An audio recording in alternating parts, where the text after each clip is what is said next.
కొరింథీ 12:9 అంటారు చూడండి ఒకసారి. అదే 2 కొరింథీ 12:9. అందుకు నా కృప నీకు చాలును, బలహీనత యందు నా శక్తి ఏమవుతుందంట, పరిపూర్ణ మొగుచున్నది అని నాతో చెప్పాను. గడి దేవుని స్తోత్రం చెప్తాము. అయినప్పటికీ అదే 1 కొరింథీయుల పత్రిక 1 కొరింథీయులు 15:10 అయినను నేనేమై ఉన్నానో అది దేవుని కృప వలననే అయ్యున్నాను. దేవునికి స్తోత్రం. నేను ఇలా కొంతమందిని జ్ఞాపకం చేశానండి. అసలు మన మూలవాక్యం ఏంటి? దావీదునకు చూపిన శాశ్వత కృపను మీకు చూపెడతాను. నేను కొంతమందిని జ్ఞాపకం చేశాను, కృప పొందిన వారిని జ్ఞాపకం చేశాను. వీళ్ళందరినీ జ్ఞాపకం చేస్తూ నేను చివరికి వచ్చేటప్పటికి దావీదు అన్నాడు యెహోవా దేవుడు ఏమన్నాడంటే, దావీదునకు చూపిన, చాలా జాగ్రత్తగా ఆలోచించేద్దాం. ఇప్పుడు దావీదునకు చూపిన శాశ్వత కృపను కొన్ని ప్రశ్నలు వేస్తాను ఈ లైన్ మీద. ఎవరికి చూపారు కృపనే? దావీదుకి చెప్పాడు కదా. ఇప్పుడు అది ఏ కృప? 2 ప్రశ్న. ఏ కృప? ఇప్పుడు అదే లైన్లో ఇంకో ప్రశ్న, ఎవరికి చూపుతానంటున్నాడు? అదే అస్సలేంది. ఆయన దావీదుకి చూపుతానని అంటలేదు. ఏమన్నాడు ఆయన? చాలా జాగ్రత్తగా ఆలోచించండి. ఈరోజు వచ్చే వాగ్దానం చూడండి. ఈరోజు దేవాతి దేవుడు నీకు నాకు వచ్చే ఒక మంచి వాగ్దానం ఏంటో తెలుసా? ఓ ప్రియమైన దేవుని జనాంగమా, సహోదరుడు సహోదరి, దావీదునకు చూపిన ఏ కృప? శాశ్వతమైన కృపను ఏం చూపెడతాను? నీకు చూపెడతాను. స్తోత్రం చెప్పు గట్టిగా, హల్లెలూయా. ఈరోజు ఇచ్చే వాగ్దానము దేవుడు మనందరి పట్ల నెరవేర్చును గాక. దావీదునకు చూపిన శాశ్వతమైన కృప. ఏండి అంతలాగా దావీదుకి చూపడానికి కారణం ఏంటి? అవును ప్రియమైన దేవుని జనాంగమా, అసలు కృప ఎవరికి చూపెడతాడంటే 103 కీర్తనలో 11 అంటది, కృప ఎవరి మీద అంటే ఆయన యందు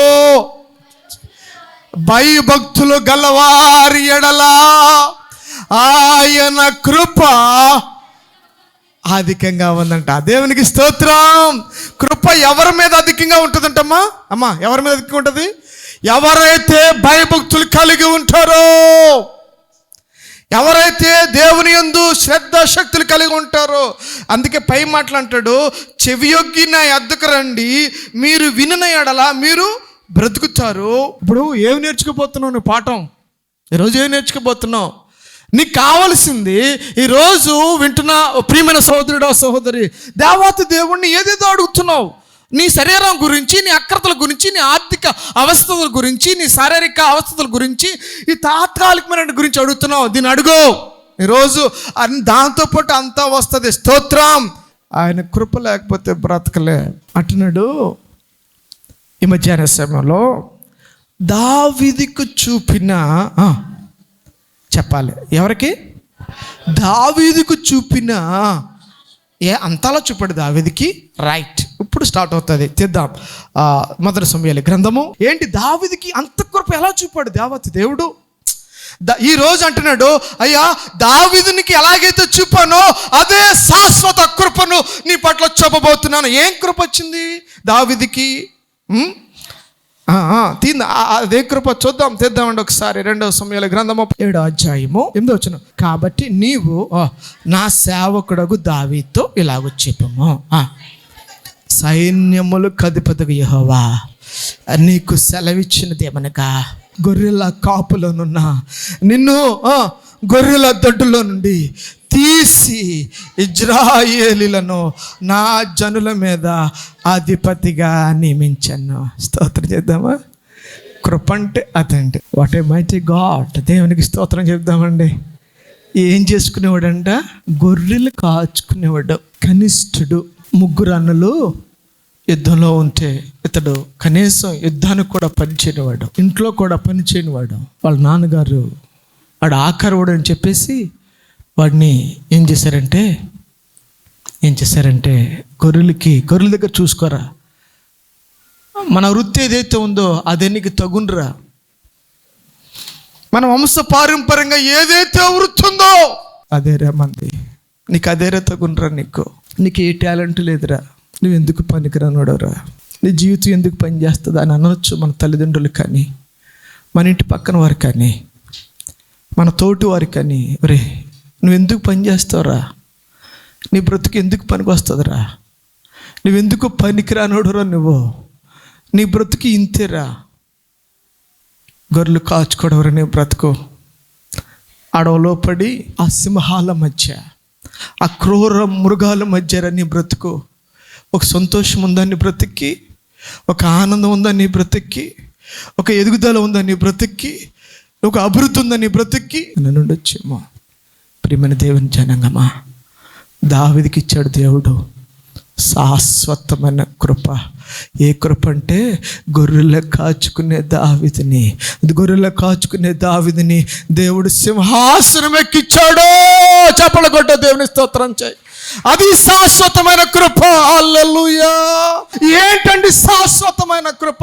అంతగా ఉంటుందా కృప అంటేని? ఎస్.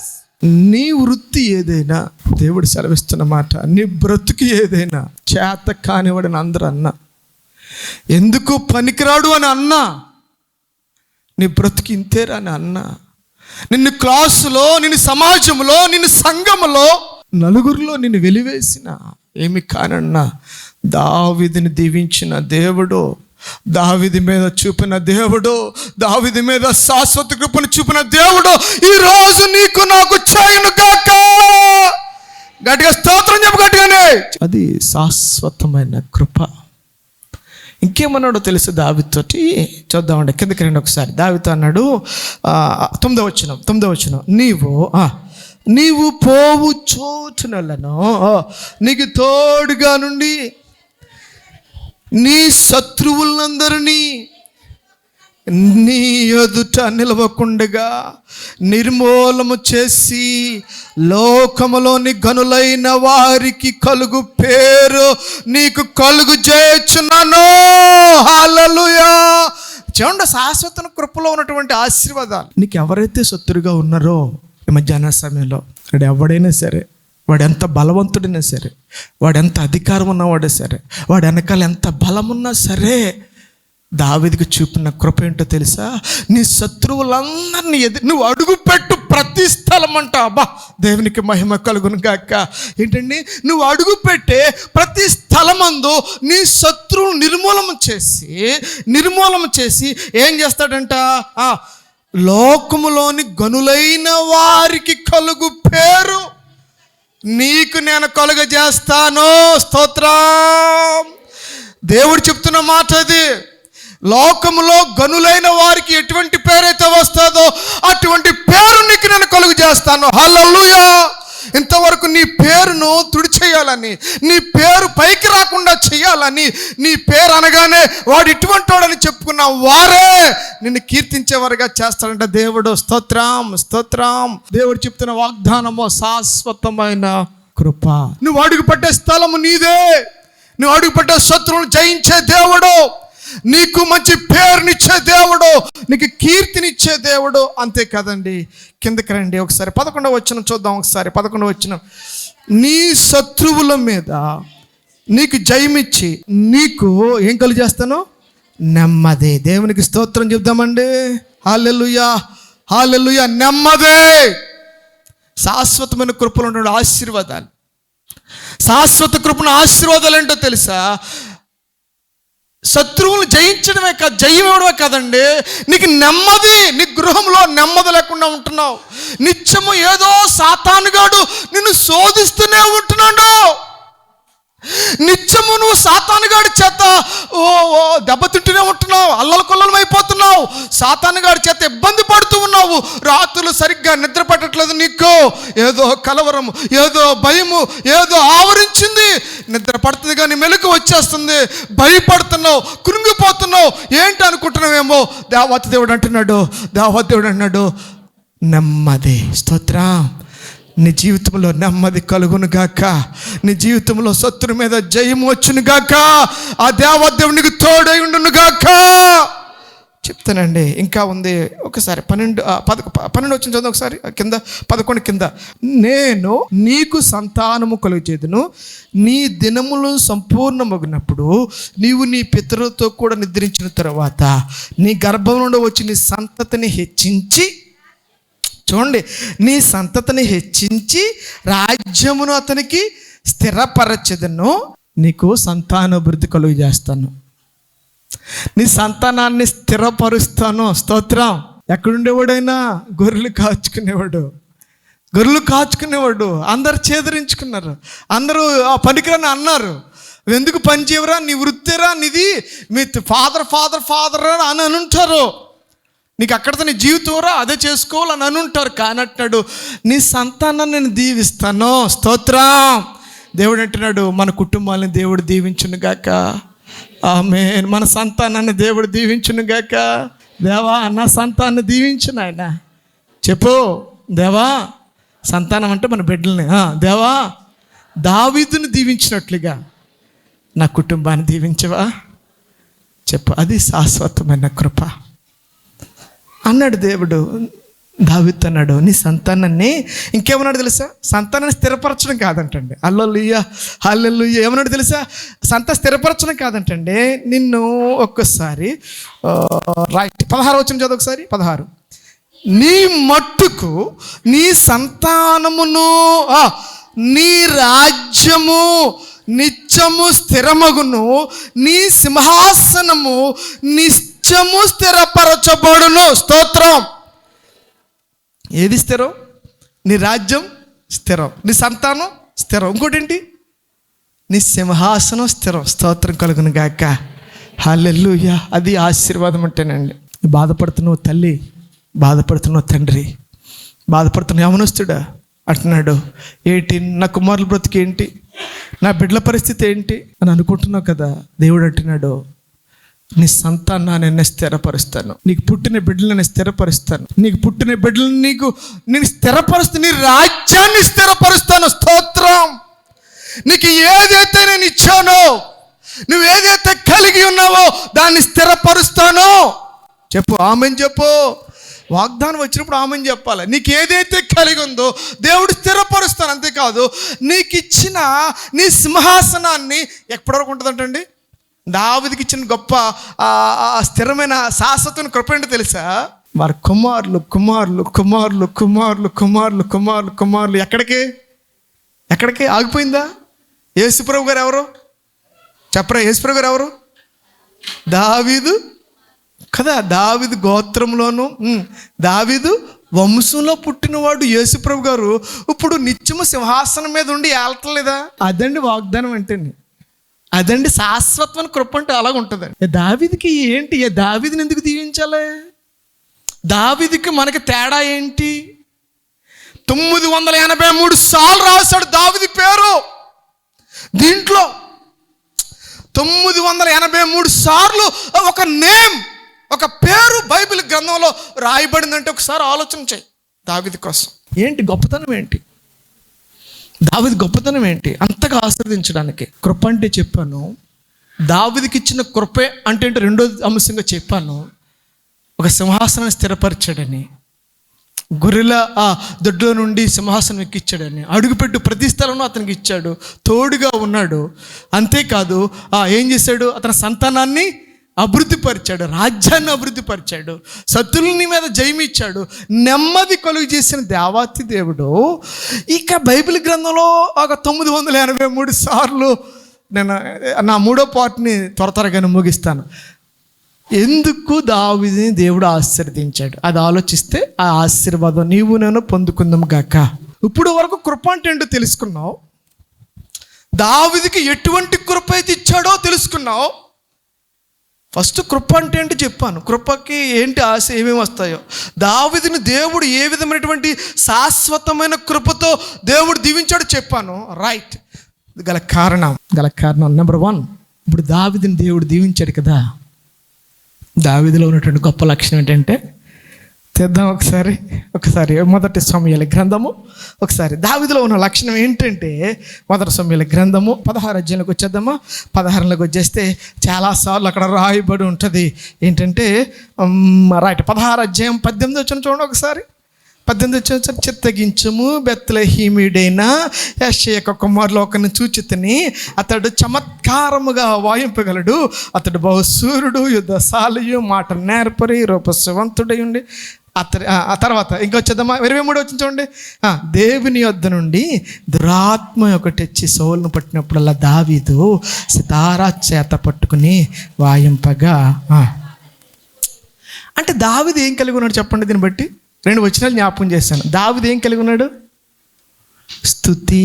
గొర్రెల కాచుకునేటప్పుడు తన యొక్క వేణను పట్టుకుని, ఒక బద్ద తీసుకుని, బద్దకి బాణలా కట్టుకుని, ఒక తీగల కింద వాటిని కొట్టుకుని వాటిని వాయిస్తూ, అయితే ఏదో ఒక గుమ్మడికాయని ఆ తొలిచి దానికి తీగలు కట్టి వాయిస్తూ స్తుతి చేసేవాడు దావీదు. హల్లెలూయా. అది అండి, దేవుడు దావీదుకి ఆ శాశ్వతమైన కృపను చూపిన దేవుడు. కారణం ఏమిటంటే, దావీదు జీవితంలో స్తుతించే గుణం ఉంది. ఆమేన్, ఆమేన్. అలా స్తుతిస్తున్నావా నీవు నేను? స్తుతించాలి. ఎంతమంది మనం స్తుతి కలుగుతున్నాం, స్తుతి చేయగలుగుతున్నాం? ఉదయమునే లేచి స్తుతించి చేయడం. దేవునికి స్తోత్రం. దావీదు అంటాడు 57 కీర్తన ఏం చదమ్మా, 57:8 అంటాడు దావీదు అంటాడు, ఉదయమునే చదమ్మ ఒకసారి 50 కీర్తనల గ్రంథంలో 57 ముందు లైన్ కూడా చదువు. సితారా మేల్కొనుము, చదువు. నా ప్రాణమా మేల్కొనుము, స్వరమండలమా సితారా మేల్కొనుము, నేను వేకువనే లేచి దేవుని స్తుతిస్తాను. స్తోత్రం చెప్పండి గట్టిగానే. దేవుని స్తోత్రం చెప్పు. ఏంటి దావీదు యొక్క జీవితంలో మనకు కలిగి ఉన్నది ఏంటంటే, స్తుతించేటటువంటి లక్షణం, స్తుతించే గుణం ఉంది. రైట్. ఈరోజు నీవు నేను ఒక దావీదు వలె ఒక శాశ్వతమైన కృపను పొందుకోనుకుంటున్నాడు. ప్రియమైన సహోదరుడు, సహోదరి, ఈ లక్షణం కనుక కలిగి ఉంటే, అనగా దేవుని స్తుతించేటువంటి ఆ సమయము, దేవునికి ఇచ్చేటటువంటి ఆ లక్షణం, ఆ అలవాటు, ఆ గుణం దాన్ని కలిగి ఉంటే కనుక దేవుడు అటువంటి శాశ్వత కృపను దేవుడు మనకు అందరికీ అనుగ్రహించును గాక. ఈరోజు అనేక ఆశీర్వాదాలు కోరుకుంటున్నావు. దేవాతి దేవుడు నన్ను శాశ్వతమైన కృపతో నింపాలనుకుంటున్నా. ప్రియమైన సహోదరుడు, సహోదరి, ఈ వాక్యం ఇంటుండగా, ప్రభువా నేను ఉదయాన్నే లేచి నేను స్తుతిస్తానయ్యా, ఒక తీర్మానం చేసుకో. ఆమేన్. దావీదుని దీవించాడు, రైటే. నోవహును దీవించాడు, రైటే. హన్నాను దీవించాడు, రైటే. సమూయేలును దీవించాడు, రైటే. సౌలును దీవించాడు, రైటే. మరియాన్ని దీవించాడు కృపతో, రైటే. ఈరోజు వాళ్ళు కలిగి ఉన్నది ఏంటంటే, వేకువజామునే లేచి దేవుని స్తుతించుట. స్తోత్రం చెప్తామని గట్టుకని. ఈ నూతనమైన సంవత్సరంలో కూడా ఇటువంటి తీర్మానం నువ్వు నేను చేసుకోవాలి. హల్లెలూయా. ఒకసారి పడిపోయావేమో, పొద్దున్నే లేచి ప్రార్థన చేసుకోవడం, ఉదయాన్నే లేచి ప్రార్థన చేసుకోవడం. ప్రభువా నీ స్థితిని బట్టి, నీ పరిస్థితిని బట్టి నువ్వేం చేయాలంటే, ప్రతి ఉదయాన్నే లేచి ఏం చేయలేము? అందరూ చెప్పండి, అందరూ ఏం చేయాలి? దేవుని స్తుతించాలి, స్తుతించాలి, స్తుతించాలి. దేవుని ప్రభా, నువ్వు చేసిన ప్రతి మేలును బట్టి నీకు వందనాలయ్యా. దినమంతా కాపాడవయ్యా, రాత్రంతా కాపాడవయ్యా. ఉదయమున మంచిగా అంటాడు 90 కీర్తన అంటాడు, ఉదయమున నీ కృపతో మమ్మల్ని నింపు. దీన్ని ఒకసారి తీద్దాం. 90 కీర్తన మంచి మాట. ఉదయాన్న ఆ కృపతో నింపితే ఏమవుతుందంట? చదమ్మా 90 కీర్తనలో 11 వచ్చిన. ఎస్, ఉదయమున నీ కృపతో మమ్మల్ని తృప్తిపరచు, అప్పుడు మేము మా దినములన్నీ ఉత్సహించి సంతోషించదము. గట్టిగా చప్పలు కొట్టి దేవుని ఆరాధన చేద్దాం. హల్లెలూయా, హల్లెలూయా. దేవుడిచ్చే గొప్ప వాగ్దానం ఏంటో తెలుసా? ఉదయాన్నే కనుక ఆయన కృప మన మీద ఉంటే, ఆయన సన్నిధి మన మీద ఉంటే, మన బ్రతికే దినాలన్నీ కూడా, అంటే ఆ దినమంతా కూడా ఉత్సాహించి సంతోషించే గొప్ప ధన్యత, భాగ్యము దేవుడు ఇచ్చును గాక. అది అంటే అనగా మనం ఏం చేయాలంటే స్తుతించాలి. రెండోది మనకు అందరూ తెలుసు ఏంటో తెలుసా? దావీదు జీవితంలో దావీదు జీవితంలో ఒక ముఖ్యమైన సంఘటన జరిగింది. బాలుడిగా ఉన్నప్పుడు అతడు తండ్రి గారు అన్న దావీదు ఒరే నీ బతికి ఎప్పుడు గొర్రెలు కాసుకుని బతికే కదా, నీ బతికి ఎప్పుడు ఏంటి గొల్లు కావచ్చు. ఈ వేళ ఏం చేస్తామంటే నీ అన్నలు ఉన్నారు కదా, వాళ్ళ దగ్గరికి వెళ్ళిన తర్వాత వాళ్ళ క్షేమ సమాచారం తీసుకెళ్ళు, ఎవరు పట్టుకెళ్ళు, గోధుమలు వేయించేస్తాను మూటగట్టును పట్టుకెళ్ళు, 10 జున్నుగడ్డలు పట్టుకెళ్ళు, అంతేకాదు 10 రొట్టెలు ఇస్తున్నాను జాగ్రత్త మూట కట్టుకో వెళ్ళు అన్నాడు. వెళ్ళిన తర్వాత దావీదు గారు వెళ్ళిన తర్వాత ఆ కొండ ఏలా అనే కొండలో ఆ పక్కన ఫిలిష్తీయులు, ఈ పక్కనేమో ఇజ్రాయేలీలు, ఆ పక్కన ఫిలిష్తీయులు, ఈ పక్కన ఇజ్రాయేలీలు ఇద్దరు ఉంటుంటే చూశాడు. అవతల నుంచి ఒక వ్యక్తి అంటున్నాడు, ఓ 6 మూరల జానడు ఎత్తుకున్నటువంటి ఆ గొలియాతో సవాలు చేస్తున్నాడు. రే పందులు గుంపులుగా వస్తాయి, సింహంలాగా ఎవడన్నా ఒకడు వచ్చి నా మీదకి రండిరా, నన్ను చంపండి, అప్పుడు మేమంతా దాసం అయిపోతాను, లేదా నేను నిన్ను చంపాను, మా వాళ్ళంతా నీకు దాసోహం అయిపోతారు. ఈ మాటలు విన్నాడు దావీదు విన్నాడు. ఈ మాటలు విన్నాడు దావీదు. ఏం చేశాడో తెలుసా? రే కేకేశాడు. ఎప్పుడు సింహాసనం వచ్చినప్పుడా, రాజుగా చేసినప్పుడా, కృపను చూపించినప్పుడా? కాదు. ప్రియమైన దేవుని జనాంగమా, దావీదు ఏం కనపడుతుందో తెలుసా? ఏముంటాడో తెలుసా? జీవము గల దేవుని తిరస్కరించడానికి ఈ సున్నతిలోని ఫిలిష్తీయుడు ఎంతటి వాడో దేవునికి స్తోత్రం చెప్పి గట్టిగా హల్లెలూయా. అది ధైర్యం అంటేనే. ఎస్, దేవుడు కలిగిన నీవు నేను ధైర్య సాహసాలు అంటే ఏంటంటే రైట్ అండి. ఎవరు వెళ్ళలేకపోతున్నారండి వాడి మీదకి, అసలు ఎవరు వెళ్ళలేకపోతున్నారండి. రాజుగారు వెళ్ళట్లేదు, సైనికులు వెళ్ళట్లేదు, అందరూ 40 రోజులు అంటమ్మా. అమ్మా ఎన్ని రోజులు అంటండి? 40 రోజులు అంటమ్మా. 1 రోజు కాదు, 2 రోజులు కాదు, 3 రోజులు కాదు, దినము వస్తున్నాడు, సవాలు చేస్తున్నాడు. రే రండిరా, పందులు గుంపులుగా వస్తాయి, వద్దు, సింహంలాగా ఎవడతాడు, రండిరా అంటున్నాడు. కోపం వచ్చేస్తుంది దావీదుకి, ఆపుకోలేకపోతున్నాడు. అంటున్నాడు, ఈ జీవము గల దేవుని సన్నిధిని తిరస్కరించడానికి, ఇశ్రాయేలు సైన్యాన్ని తిరస్కరించడానికి ఈ సున్నతిలోని ఫిలిష్తీయుడు ఎంతటి వాడో రేయ్ అంటున్నాడు. అయ్య బాబా చూస్తున్నాడు. ఎవడు? గొలియాతు. ఏంటి ఈడా? రే పిల్ల కొంక నీదేంటిరా, నీ బతికేంటిరా, నీ వయసు ఎంతరా, నీవెంతరా, చూస్తే చాలా అందంగా ఉన్నవరా, వద్దురా వెళ్ళిపోరా, ఎలాగంటున్నాడు. అయినా కానీ వస్తున్నాడు. ఏమనుకున్నారా? కర్ర వేసుకుని వస్తున్నావేంట్రా, కర్ర వేసుకుని వస్తున్నావేంట్రా, నేను కుక్కనేంట్రా. అమ్మా ఏమన్నాడు తెలుసా గొలియాతు? నేను కుక్కనేంట్రా అంటున్నాడు. దావీదు ఏమన్నాడు తెలుసా? రే జీవముగల దేవుడు ఈటి చేత కాదు, బల్లము చేత కాదు, వింటి చేత కాదు, ఈ రోజు ఏమి చేత కాక జీవం గల దేవుని ఎదుట నేను చంపేస్తాను. గట్టిగా దేవుని స్తోత్రం చెప్దాం గట్టిగాని. దేవుడి శక్తి ఉంటే చాలు. నీకు ఏ అధికారం అక్కర్లేదు, నీకు ఏ బలం అక్కర్లేదు, నీకు ఏ శక్తి అక్కర్లేదు. జీవం గల దేవుడు ఉంటే చాలు శత్రువుని చంపడానికి. చప్పలు కొట్టి దేవుని స్తోత్రం చెప్దామండి. హల్లెలూయా చెప్పు గట్టిగా, దేవుని స్తోత్రం చెప్పు. హల్లెలూయా. జీవము గల దేవుడు మనకు ఉంటే చాలండి. దావీదు నేర్పిన పాఠం అదేనండి. దావీదుని అంతగా హెచ్చించడానికి కారణం ఏంటండి? ఆడికి ఏమన్నా విద్యలు వచ్చా? అతను ఏమన్నా నేర్చుకున్నాడు? అతను దావీదు ఎక్కడ నేర్చుకున్నాడు? అన్నలా సైన్యంలో ఉన్నారు. ఇతనికి ఎవరు నేర్పారు యుద్ధం? ఎవరు నేర్పారండి యుద్ధం? ధైర్యం తెచ్చుకో, బలం తెచ్చుకో, శక్తి పొందో. గట్టిగా దేవుని స్తోత్రం చెప్దామండి. ఒక గులకరాయి తీసుకున్నాడు, 5 గులకరాలు ఏరాడు, ఒకే గులకరాయి పట్టుకున్నాడు. ఏమండి హలో, జ్ఞానం బలం ఏం కాసిందండి? ఇది అంత శిరస్త్రాణమా? ఈ చేతులకి మోకాళ్ళకి రాగి శిరస్త్రాణమా? ఈ భుజాలకి రాగి శిరస్త్రాణమా? ఒకటి తిప్పి కొట్టాడు.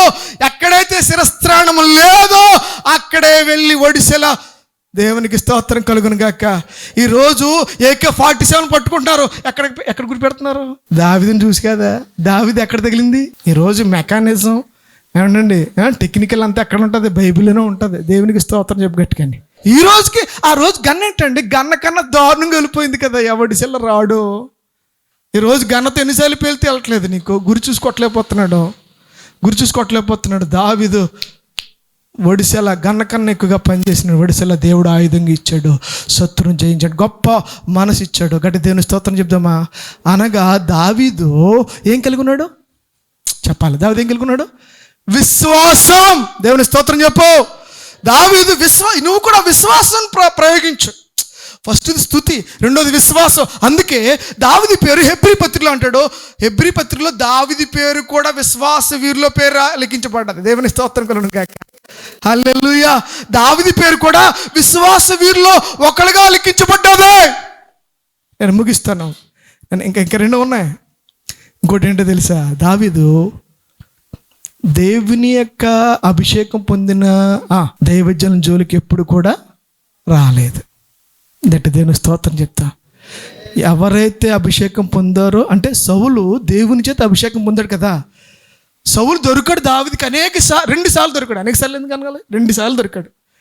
సంకని వర్తనకి వెళ్ళినప్పుడు జాగ్రత్తగా ఆ వస్త్రాన్ని చెంగు కోసాడు తప్పించి తన శత్రువు తనకు ఎదురుపడ్డాడు. ఎవరైతే తరుముతున్నాడో వాడు చేతికి వచ్చింది. కానీ దావీదుకున్న గొప్ప లక్షణం, అభిషేకించిన వారిని జోలికి వెళ్ళలేదో. స్తోత్రం చెప్పు గట్టిగాని చెప్పు. హల్లెలూయా. శత్రువుని కూడా దీవించే మనస్తత్వం. మీరు ఇంకా చదువుకుంటే వెళ్తే ఇంకొకటి ఉంటుంది. దావీదు గారు పారిపోతున్నాడు అబషాలోం దగ్గర నుంచి. అబషాలోం దగ్గర నుంచి తన సొంత కొడుకే సింహాసనం ఇచ్చేసి తీసేసుకున్నాడు. దావీదు పారిపోతున్నాడు. ఇప్పుడు సౌలు కుటుంబంలోంచి ఒకడు వచ్చి షిమి దావీదుని దూషిస్తున్నాడండి. ఎంతగా దుర్మార్గుడా, మోసగాడా, నరహంతకుడా, ఒక రాజుగారిని దూషిస్తే దావీదు కనీసం మారు మాట పలకుండగా శత్రును సహితము ప్రేమించే మనస్తత్వం దావీదే. స్తోత్రం చెప్పు గట్టిగాని హల్లెలూయా. ఈ నూతనమైన సంవత్సరాలను ముగిస్తున్నాను. స్తుతి ఉందా? స్తుతి కలిగి ఉండు, విశ్వాసం కలిగి ఉండు. అభిషేకం చెందిన వారి జోలికి ఎప్పుడు వెళ్ళొద్దు. శత్రుని సైతం ప్రేమించు. లాస్ట్ చివరిది, దావీదు పాపం చేశాడు. దావీదు చెప్పండి ఏం చేశాడు? చెప్పాలి. దావీదు ఏం చేశాడు? బెత్షెబా విషయంలో పాపం చేశాడు. పాపం చేసిన తర్వాత 51వ కీర్తనలో ఉంటుంది, దావీదు చేసిన మంచి పని ఏంటంటే పాపాన్ని చెప్పాలి, పాపాన్ని ఒప్పుకున్నాడు. పాపాన్ని ఎప్పుడైతే వాక్యము నాతాను ప్రవక్త చేత సంధించబడిందో, ఎప్పుడైతే వాక్యము ఇది తప్పని హెచ్చరిస్తుందో, నీలో ఏ తప్పైతే ఉందో, ఏ పాపమైతే ఉందో, ఏ దోషమైతే ఉందో, ఏ అతిక్రమం అయితే ఉందో నువ్వు తీసేసుకుంటే, దేవునికి స్తోత్రం చెప్దాం గట్టిగానే హల్లెలూయా. నీ పాపాన్ని ఒప్పుకుంటే హల్లెలూయా, దేవుడు దావీదునకు చూపిన కృపను, శాశ్వత కృపను నీ మీద నా మీద కుమ్మరించును గాక.